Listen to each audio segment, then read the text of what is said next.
Hello again, my little possums. Just another little chance to talk about my experience of being on the train. It's really exciting, actually. I wasn't quite sure how this was going to work out. I read lots of articles about the Trans-Siberian. I read lots of articles about being over here in Russia. And as a kid, when we were much younger, back in the 50s, no, it wouldn't be the 50s, but back in the 60s, there seems to, once there was a bit of a fashion for guys to read big books, and everybody be going around with copies of huge books, and the Russians do big books, seriously big books. So I remember going through Tolstoy and Dostoevsky. Those were the two that I mainly read. Although I didn't find Tolstoy, I found him a little bit sentimental when I first read him, and I was also quite a socialist. Well, I was a communist back in those days, a sort of Stalinist, and I did sort of had opinions about Russia and people and the aristocracy.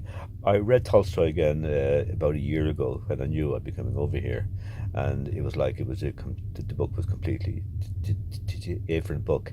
It showed me how I have changed, now how my opinions have changed, and I really saw the human side of Tolstoy and the really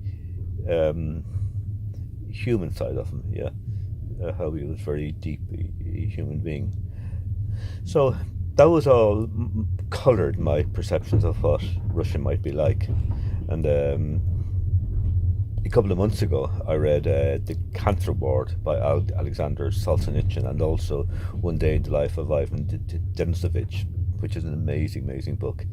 And I sometimes see people in Russia or in Moscow, and they'd be about the same age as people who've been through that experience might be, and there's something terrible suffering in their faces and in their posture and in their whole body, something I've never seen anywhere else before.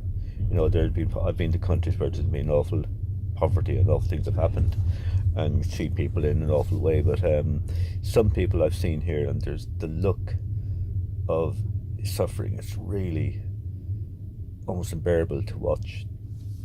But I got a sense of that reading the Gulag Archipelago, not the full version, because the full version is thousands of pages, but there's an abridged version out of the Gulag Archipelago, and the whole book has been distilled down to about seven or 800 pages, and I read about 500 pages, and that he just goes through relentlessly. Goes through episode of what happened here in the Soviet Union days, and wondering about the effect that had on people here. So all this stuff was in my memory. All the books, I had read lots and lots of books, and I was always keen on Russia as being very different, as being a polar opposite of our Western world. And my only experience of being in a communist country was, as I mentioned in one of my blogs a couple of weeks back, was in the 1980s when I was in the DDR, the German Democratic Republic, and that seemed like going back 100 years back in the past.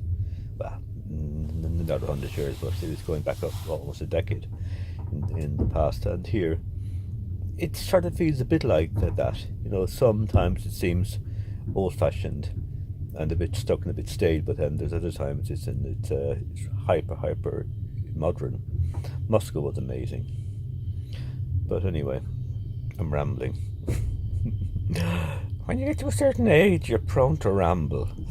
So here I am talking to a little bit of plastic, and the little bit of plastic has a face on it that looks just like mine, and talking back to me. The lips are moving almost in sync with my lips now. How spooky is that? Okay, so that's it. I'll more later, possums, more later.